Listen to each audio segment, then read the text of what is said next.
All right, hello everyone, and thank you for tuning in once again to the Black Box Podcast, BBOR, Black Box Online Radio, coming to you from West Virginia. Today we're going to have a little bit of a discussion about the New World Order, but that's just such a big and kind of complicated theory that's going on, so I thought I would introduce it in kind of a different way.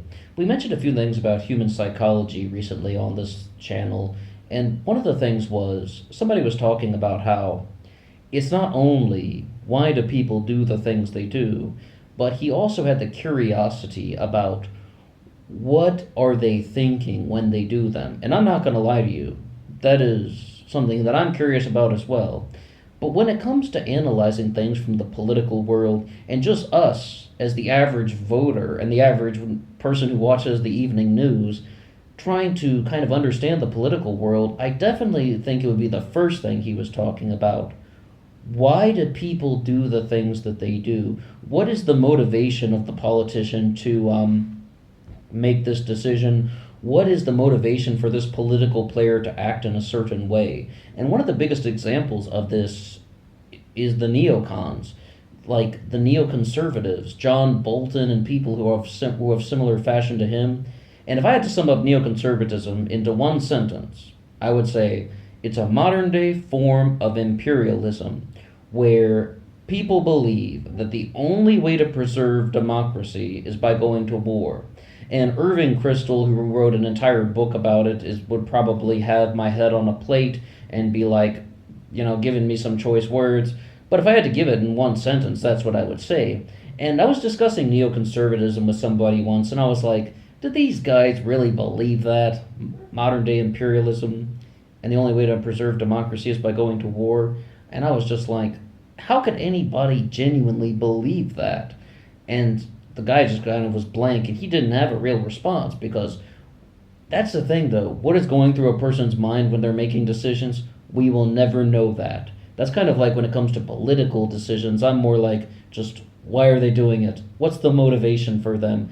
I'm never going to see a window into somebody's heart or a window into somebody's soul from the political decisions that they are making. I mean, maybe in the abstract sense, you can fathom all you want, but I'm not going to get the definitive 100% certain answer. What I would rather do is look at what are the motivations for a person to make these actions. And I'll tell you flat out right now, people like John Bolton and neocons of similar fashions, I don't believe it for a second. I believe they're just making up crap because it benefits them in the power game. It allows them to climb the ladders in Washington. And look at somebody like Bolton. He was the ambassador to the UN under George W. Bush and now National Security Advisor under Donald Trump.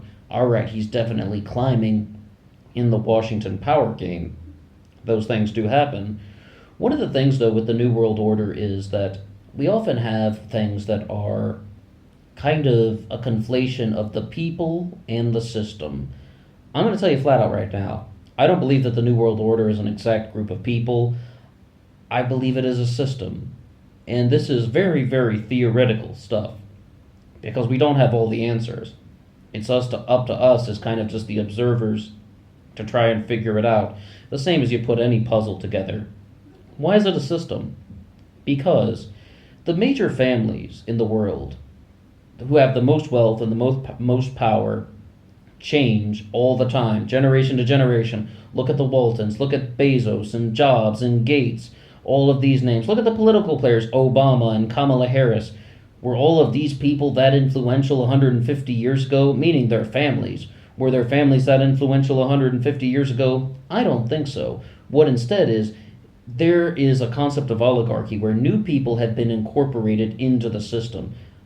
Large concentrations of wealth equal large concentrations of power. That's the world that we live in. That's what our civilization has brought us to. The basic concept of oligarchy, where it's like you have a few who have the most benefits, the most wealth, and the most power, and the masses around the world do not. People around the earth in countless numbers don't even have the basic necessities of life: food, clothing, shelter, materials, medicine, and education. People don't even have those things. So it's like oligarchy is a real thing. Once again, the concentrations of wealth are leading to the concentrations of power. Therefore, the benefits are only going to a very small group of people. But once again, that's a system.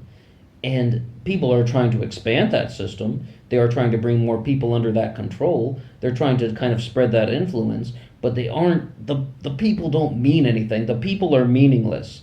It is the system itself that is the culprit, the system itself that is the villain, and some of the kind of motivations could be greed as well as just kind of the lust for power, if you're going to call that greed as well. Milton Friedman surely would.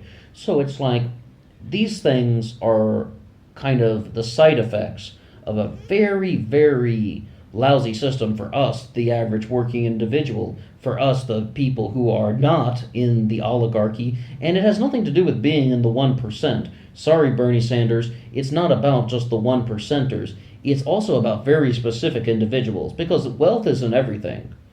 Large concentrations of wealth can equal large concentrations of power, but people who are just moderately wealthy do not have an enormous amount of influence over the political system. Even certain billionaires like Oprah and Michael Jordan.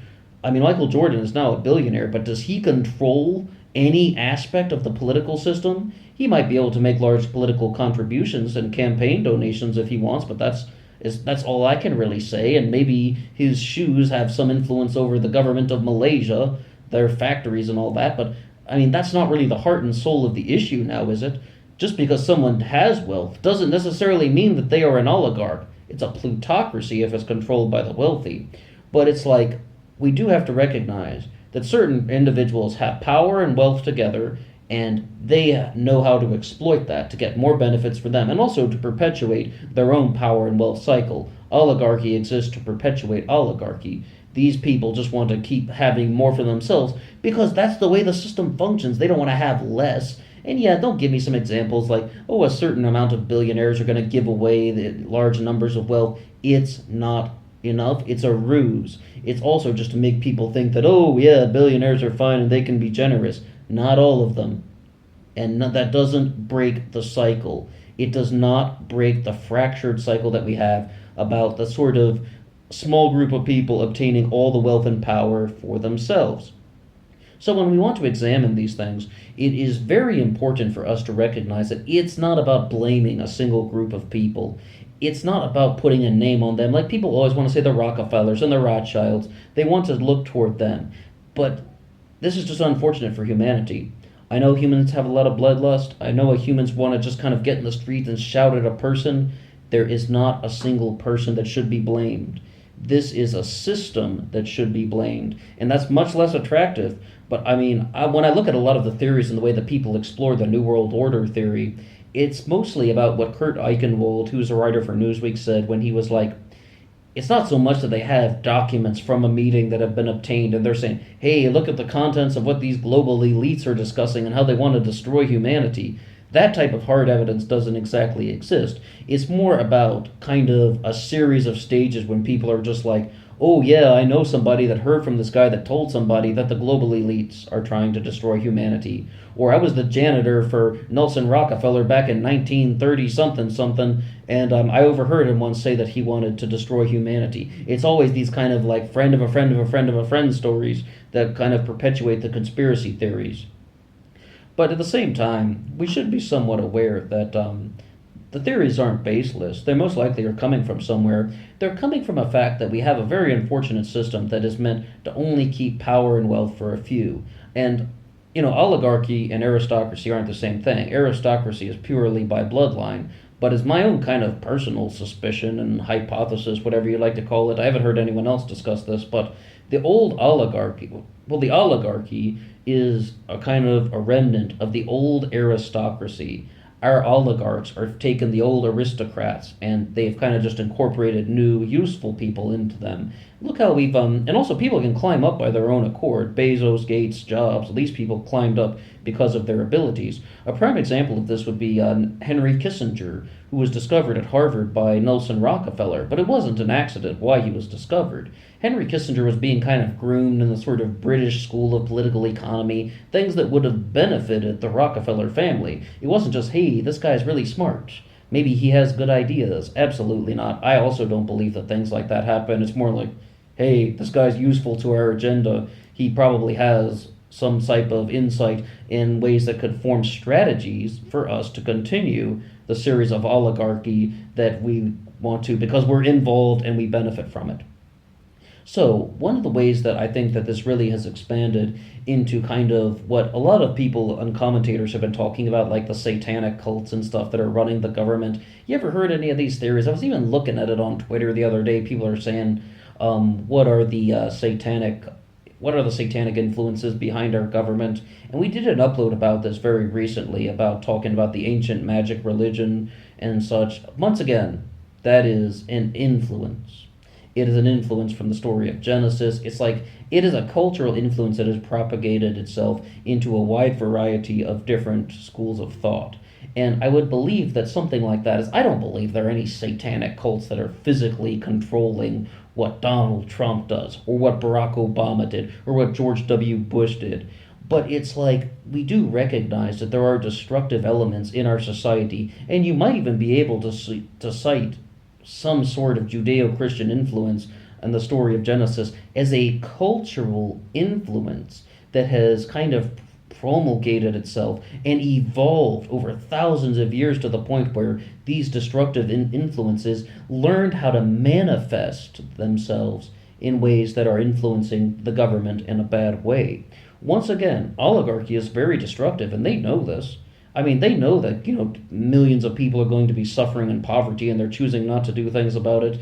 Maybe there's some cynicism involved with that, but also you just have to recognize that oligarchy exists to kind of just continue the same broken cycle. And blaming just the moderate wealthy people it's not really going to make too much of a difference.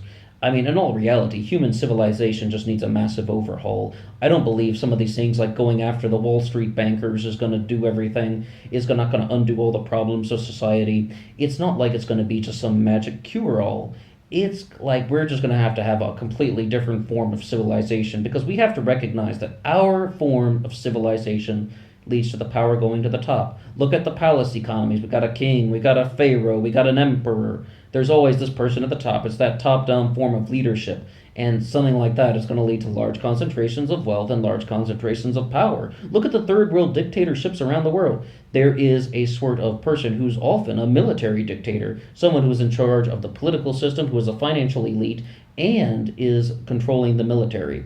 In America, we have a very similar setup. It's just that there are more people involved, as opposed to a third world nation, which is kind of that should be a given. A third world nation is going to have a population of around 5 to 30 million people, and they are not the most powerful nation in the world. They don't have to deal with things like the American military. Much larger operation. So a much larger operation will require a much larger amount of people, more people who are trying to climb in the power game in Washington, as well as other aspects of it, like New York, the stock market, Wall Street bankers and such. It's not only people who are trying to climb in the political sphere, but the political sphere and the economic sphere are heavily connected. And some people are going to cite very specific examples, like trying to say that Nazi Germany and the British Empire were enemies in terms of military powers, but in terms of economic and financial powers, they had a very strong relationship.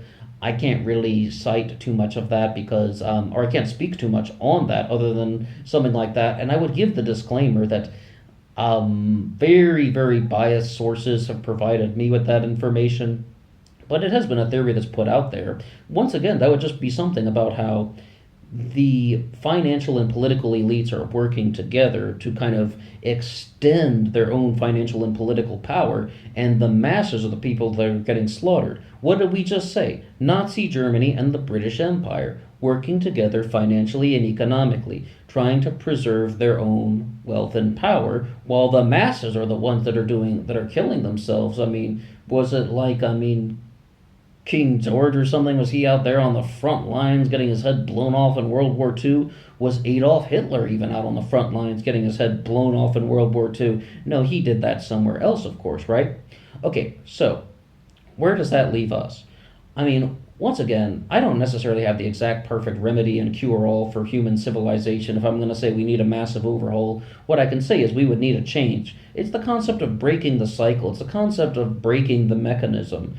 And once again, I know that's not an attractive thing, but I'm not going to sit here and lie to you. I'm not that famous yet. I don't really have this kind of urge to spread false ideas, because someone might just be like, hey, I have the perfect plan to save humanity.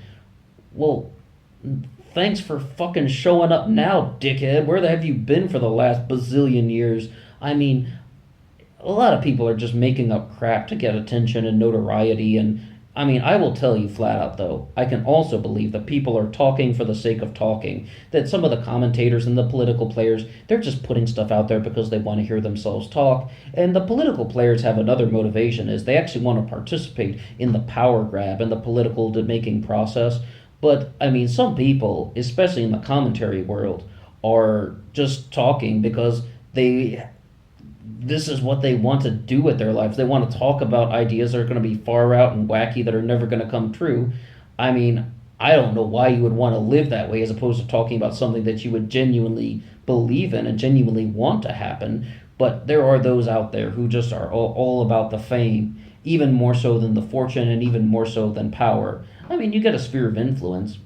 And what I'm sure that a lot of these people do is they would kind of combine a little bit of the fiction with some of the facts, and they kind of create this half false, half true platform. Maybe they're lying to you about a few things, but maybe they have their own justifications and their own agenda that they're trying to force feed to the world.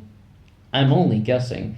I'm not rich and famous. If I were, this wouldn't be Black Box Radio. This would probably be a much bigger production.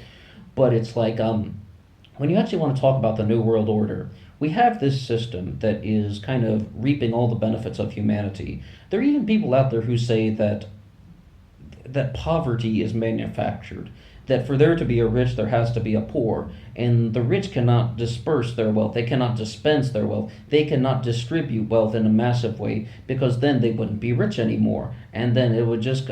Some people actually think that would wreak havoc upon the earth if we had just that massive distribution of wealth.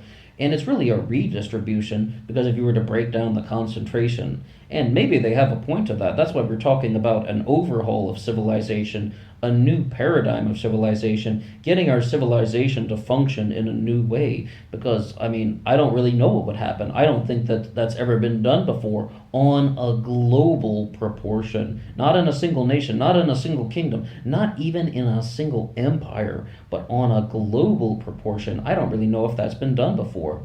So, the place where we are now is we can recognize that oligarchy is a real thing, that if there is a new world order at all, it is an inefficient system. But I'm going to give you a final disclaimer. Take nothing that I say for granted. Do your own research. I mean, maybe I can share some perspective with you guys about the things that I've been reading up on over the years. But at the same time, study things for yourselves and develop your own perspective. Because I don't know everything. I'm not a political insider. I'm not a financial elite. I don't have those documents that we were talking about saying, hey, this is exactly what goes on in these meetings. I'm trying to learn this stuff for myself. And sometimes I'm going to make critical errors and I'm going to make major mistakes. So we need to do this as a group effort. Everybody needs to be challenging the system. And we do. I mean, I've said that very clearly. The only way that our current system can work is if everybody is putting in an equal effort. If everybody is putting an equal effort to challenge the system in some way. I mean, that's kind of the world that we live in, unfortunately. And the problem is, not everyone is doing it. That's why all of the power is reserved for the oligarchs. All the power is reserved for the people who are at the top. And there is an elite class. Don't misunderstand me. The elites do exist. It's just that this new world order concept about globalists who have kind of just trying to destroy humanity for their own selfishness, I don't really think it works like that. I more just think that these are the consequences of people who are trying to climb in the power game, and it's not such a consciously planned effort. But we have to challenge them all the same, and it will only work if everybody is doing it. If someone's just like, no, I don't want to change the system, I'm fine where I am, bro, that's not enough. We need to demand more, and we need to extend this type of thought process to everybody, as long as we're in our current world. I mean, I can't snap my fingers and create a new form of civilization. If I could, I would have done that a long time ago. If I even had a blueprint for a new civilization, I would have done that a long time ago, and I would have been trying to sell it on the street corner to anybody who would give me 10 cents for it.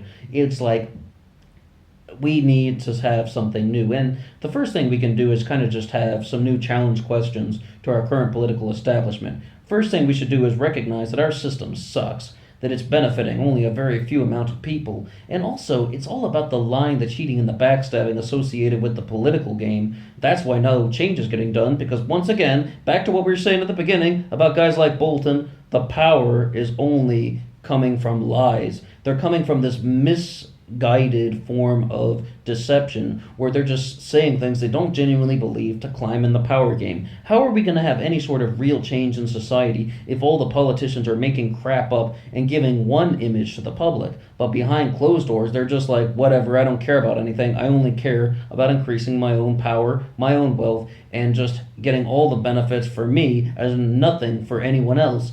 That is the system that is kind of destroying humanity, because there are many people that are like that, and there are many people that are very good at thinking like that, and there are many people who are actually successful like that, like John Bolton, like Henry Kissinger, like Zbigniew Brzezinski, and like a bunch of these other fuckers who are just climbing in the power game.